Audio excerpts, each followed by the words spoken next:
అపర్ణ, కాసిని కాఫీ చుక్కలు తీసుకురావే. అలాగే అత్తయ్య. కావ్య, ఏంటత్తయ్య? 2 కాఫీలు తీసుకురామ్మా. సరే అత్తయ్య. అదేంటి నేను నీకు చెప్తుంటే నీ కోడలకు చెప్తున్నావేంటి నువ్వు? మీ కోడలికి మీరు చెప్పారు, నా కోడలికి నేను చెప్పాను. సరిపోయింది. హాయ్ రా రాహుల్.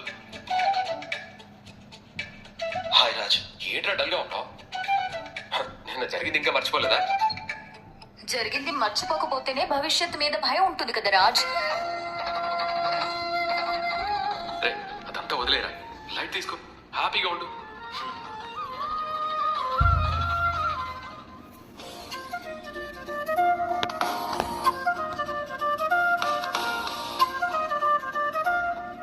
కళావతి, ఏం చేస్తున్నావు? బట్టలు ఎతుకుతున్నాను. అబ్బో, భలే చెప్పావు. మీకేం కావాలో చెప్పండి. ఏమిస్తావేంటి? నెత్తి మీద ఒక మొట్టికాయ ఇవ్వనా?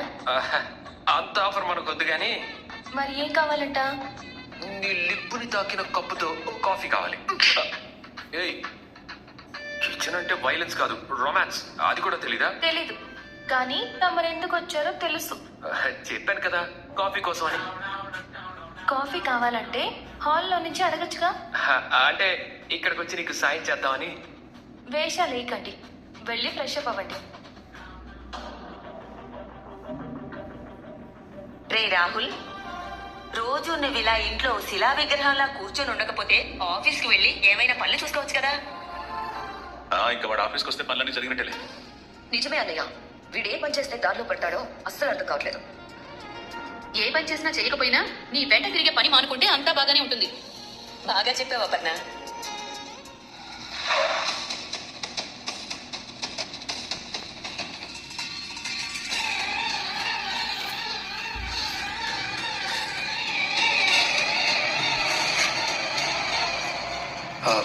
మన ఇంటికి పోలీసులు వస్తున్నారు.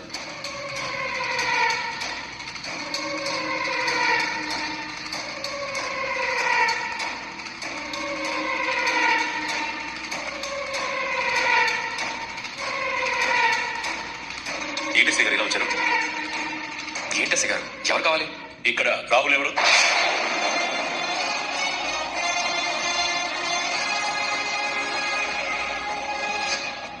వీడు మళ్ళీ ఏం చేసి చచ్చాడు? వీడి గురించి అడుగుతున్నారంటే. నేను సార్. ఏం సార్? Constables, arrest him.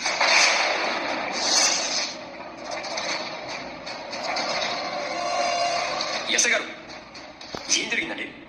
మా వాడు ఏం చేశాడని అరెస్ట్ చేయమంటున్నారు? అతను మర్డర్ చేశాడు.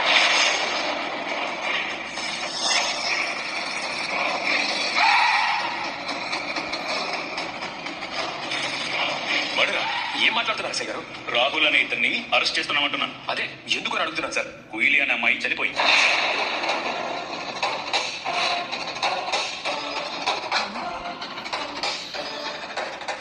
ఇతను కుయిలిని కొట్టడం వల్లే తను చనిపోయిందని ఆమె భర్త కేసు పెట్టాడు. ఎస్ఐ గారు, మీరేదో తప్పుగా మాట్లాడుతున్నారు. మావాడు ఎవరినో చంపడం ఏంటి? మీరు ఎవరిని చూసి ఎవరు అనుకుంటున్నారు? ఇంకా మాకు సైట్ రాలేదమ్మా. ఆధారాలు లేకుండా అరెస్ట్ చేసే అవసరం మాకు లేదు. కానిస్టేబుల్, చూస్తారని తీసుకురండి. ఎస్ఐ గారు, ఒక్క నిమిషం. ఎక్కడ ఏదో పొరపాటు జరిగింది. మావాడు మనుషుల ప్రాణాలు తీసేంత చట్టవాడు కాదు. అది తేల్చాల్సింది మీరు కాదు, మేము. నీకు కుయిలి అనే అమ్మాయి తెలుసా? తెలుసా? తెలుసు. నిన్న నీకు కుయిలికి గొడవ జరిగిందా? అది గొడవ జరిగిందా లేదా?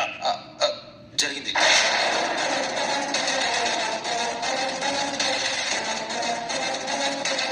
ఆ గొడవలో నువ్వు తనని బలంగా కొట్టావా? లేదు, అంటే నేను ఆ టైంలో కొట్టావా లేదా? Yes or no? జస్ట్ తోసాను సార్. కానీ అంత మాత్రాన్ని ఎలా చనిపోతుంది సార్? అదంతా కోర్టులు. నా బాబుని తక్కువగా అంచనా ప్లీజ్ సార్, వాడికి ఏ పాపం తెలియదు. వాడిని వదిలేయండి సార్, ప్లీజ్. ఇతను నిర్దోషి అని రుజువైతే జడ్జి గారు వదిలేస్తారు. కానిస్టేబుల్స్, అరెస్ట్ చేయండి. ప్లీజ్ అజయ్ గారు, వాడికి ఏ పాపం తెలియదండి. ప్లీజ్ సార్, తీసుకెళ్ళండి. తీసుకురండి. వాడికి ఏ పాపం తెలియదండి. ప్లీజ్ సార్, తీసుకెళ్ళండి. తీసుకురండి. రాహుల్. మమ్మీ,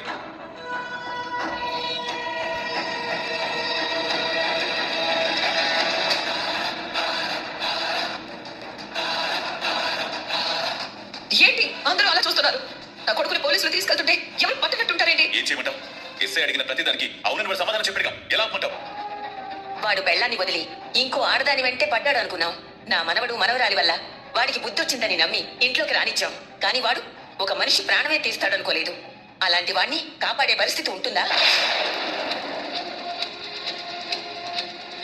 వాడు మారి మనిషి అయ్యాడని సంతోషపడాలా, లేక ఒక మనిషి ప్రాణం తీశాడని ఆశ్చర్యపోవాలా? ఏం అర్థం కావటం లేదు. పైగా వాడి కళ్ళ ముందే వీడు దాన్ని చంపాడని దాని భర్తే చెప్పాక మనం చేయగలిగింది ఏముంటుంది?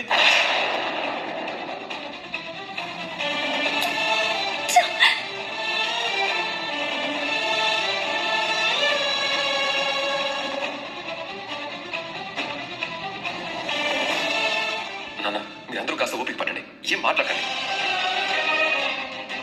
కళావతి, పద.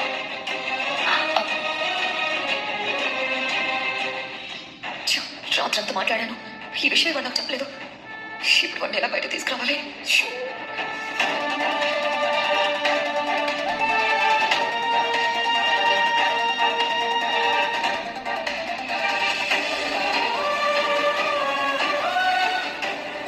అక్క, రాహుల్కి ఏం కాదు, నువ్వేం బాధపడద్దు. పోలీసులు రాహుల్ని తీసుకెళ్ళినందుకు నేను బాధపడలేదు కావ్య. నేను మళ్ళీ ఇంకొకసారి మోసపోయానేంటి అని బాధపడుతున్నాను. స్వప్న, నువ్వు మోసపోయానని ఎందుకు అనుకుంటున్నావు? ఆ అమ్మాయి ఎలా జరిపోయిందో, అక్కడ ఏం జరిగిందో అసలు ఎవరికి తెలియదు కదా. కానీ పోలీసులు సరాసరి రాహుల్ని వెతుక్కుంటూ వచ్చారంటే ఏమనుకోవాలి? మీరు రాహుల్ని మార్చాలనుకున్నారు. రాహుల్ మారకూడదు అని నిర్ణయించుకున్నాడు. అతను నిద్రపోతున్నవాడు కాదు, నిద్రపోతున్నట్టు నటించేవాడు. ఎప్పటికీ తనని లేపడం సాధ్యం కాదు. అందుకే నేను నమ్మను అన్నాను. మీరు మా అవకాశం ఏమన్నారు?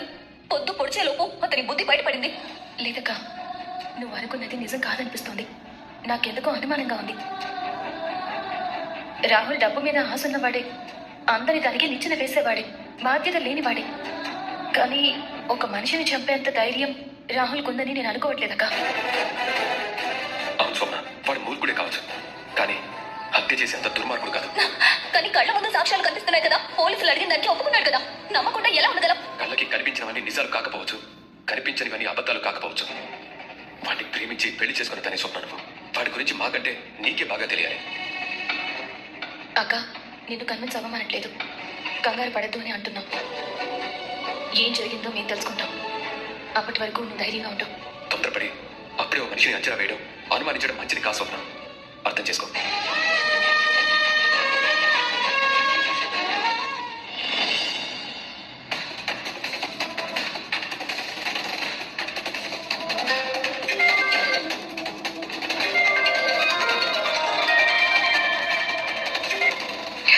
హలో రుద్రాణి గారు, గుడ్ మార్నింగ్.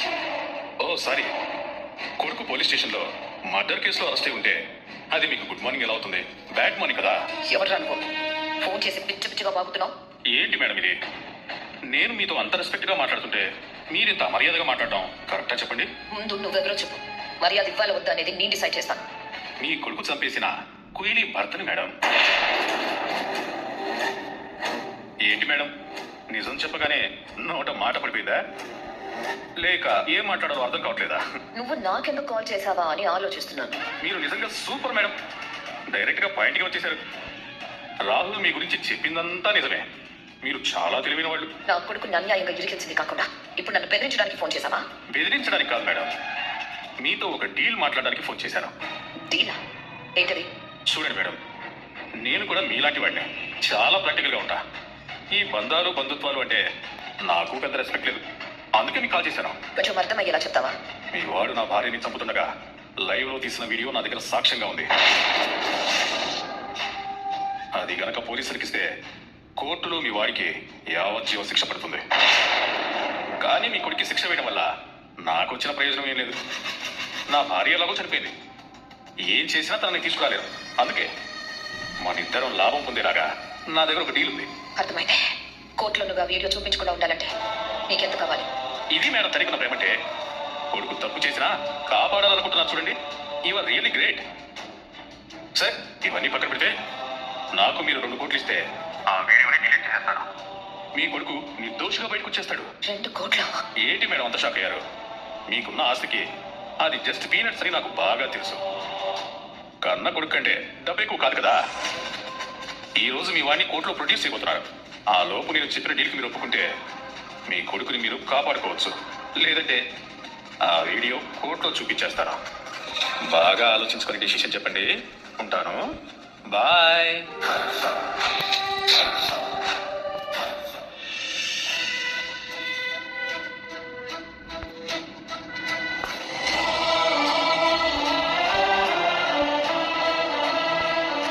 అన్నయ్య, అమ్మా, వదినా. ఏమైంది ఎందుకు అలా అరుస్తున్నావు? ఆ రాహుల్ చేసిన పనికి పిచ్చిగా పట్టిందా ఏంటి? అవునన్నయ్య, నిజంగానే పిచ్చి పట్టింది. నా కొడుకుని ఎలా కాపాడుకోవాలని పిచ్చి ప్రయత్నాలన్నీ చేస్తున్నాను. తప్పు చేశానని వాడే ఒప్పుకున్నాక ఇక శిక్ష పడకుండా ఎలా ఉంటుంది? ఏం చేసినా వాడిని మనం కాపాడి. మీ బట్టల్లో దీర్ఘకాలం లగ్జరీ అన్నయ్య, కాపాడుకోవచ్చు అన్నయ్య. దానికి నాకు ఒక అవకాశం దొరికింది.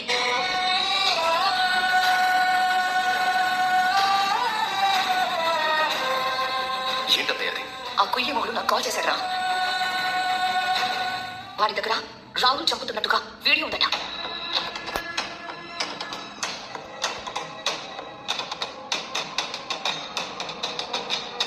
అది గనుక కోర్టులో సబ్మిట్ చేస్తే రాహుల్ కి శిక్ష పడుతుంది. అది వాడు కోర్టులో ఇవ్వకుండా ఉండాలంటే 2 కోట్లు డిమాండ్ చేస్తున్నాడు. 2 కోట్ల? ఇప్పుడు వాడు అడిగినట్టు ఆ 2 కోట్లు ఇచ్చేసి ఆ వీడియో డిలీట్ చేసేస్తే నా కొడుకుని శిక్ష పడకుండా ఈ కేసు నుంచి బయటపడించన్నయ్య. నువ్వే ఆ డబ్బు సాయం చేసి నా కొడుకుని కాపాడనయ్యా, ప్లీజ్ అన్నయ్య.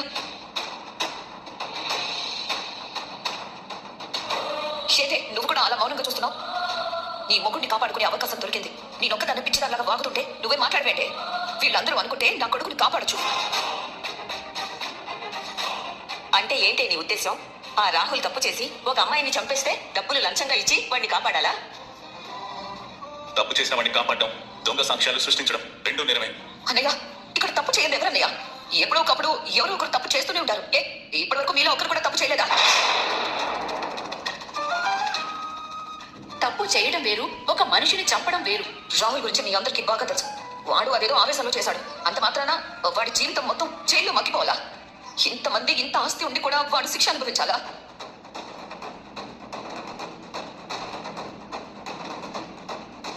నాన్న, నువ్వైనా చెప్పు నాన్న. నా కొడుకుని కాపాడమని చెప్పు నాన్న. నువ్వు చెప్తే అన్నయ్య వింటాడు. అర్థమైంది నాన్న, బాగా అర్థమైంది. మీరెందుకు మౌనంగా ఉంటున్నారో నాకు బాగా అర్థమైంది. నేను మీ కడుపును పుట్టలేదు అన్నయ్యల్లా. నేను మీ రక్తం కాదు కాబట్టి మీరు మౌనంగా ఉంటున్నారు, అంతే కదా? రుద్రాణి, హద్దు మీరు మాట్లాడుతున్నావు. ఇప్పటి వరకు ఈ ఇంట్లో ఏ ఒక్కరూ కూడా నిన్ను గాని రాహుల్ని గాని పరాయి వర్లా చూసిందే లేదు. అమ్మా, ఇంట్లో కూర్చోపెట్టుకుని 4 మెతుకులు పెట్టి 2 చీరలు కొనిస్తే కూతుర్లా చూసుకోవడం అని అంటారా?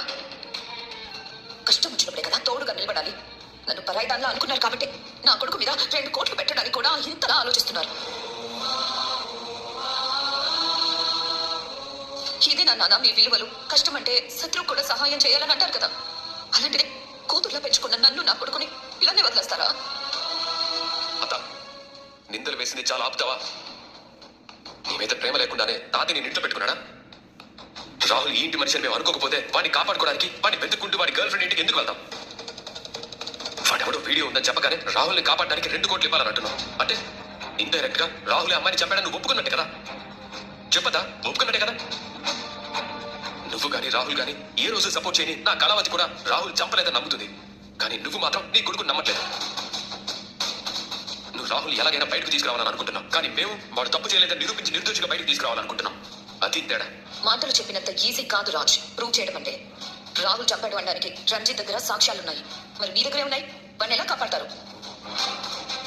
రుద్రాణి గారు, రాహుల్ నిజంగా అమ్మాయిని చంపనప్పుడు ఎవరికి మన డబ్బులు ఇవ్వాల్సిన అవసరం లేదు రుద్రాణి గారు.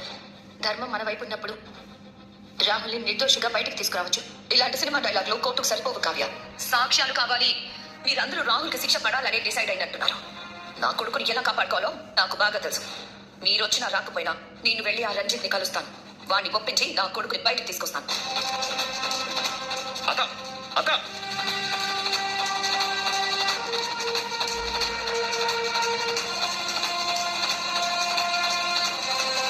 స్వప్న, ఇప్పుడు నేనేం చెప్పినా అత్తకి వినే పరిస్థితిలో లేదు.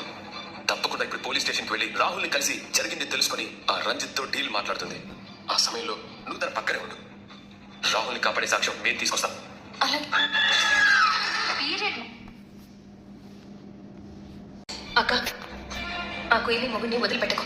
మేము వచ్చే వరకు వాడు అక్కడే ఉండేలా చూడు. అలాగే కావ్య.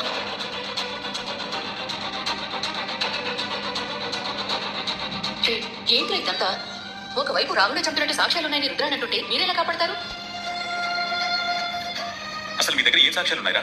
మనం మేమిద్దరం ఆ ఇంటికి వెళ్ళినప్పుడే కళావతి ఆ ఇంట్లో ఒక కెమెరా పెట్టిందన్న.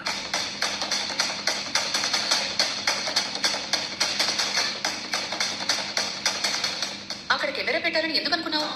ఆ కోయిలి రాహుల్ని ఎందుకు ట్రాప్ చేసిందో తెలుసుకోవాలనుకున్నాను అత్తయ్య. మేము లేనప్పుడు వాళ్ళు మాట్లాడుకునే మాటల్లో నిజాలు తెలుస్తాయని ఆ పని చేశాను. ఒకవేళ రాహుల్ కుయిరిని చంపడం నిజం కాకపోతే అది కూడా అందులో రికార్డ్ అయి ఉంటుంది. ఎవరు చంపారో కూడా తెలిసిపోతుంది. ఆ నమ్మకంతోనే రుద్రాణి అత్తయ్యతో వాటికి డబ్బులు ఇవ్వద్దని చెప్పాను. కానీ అత్తయ్య వినిపించుకోకుండా వెళ్ళిపోయింది. అయితే ఇంకెందుకు టైం వేస్ట్ చేయడం? వెళ్ళా కెమెరాలో ఏం రికార్డింగ్ చూడండి. అలాగే అన్న. కలవతి, పద.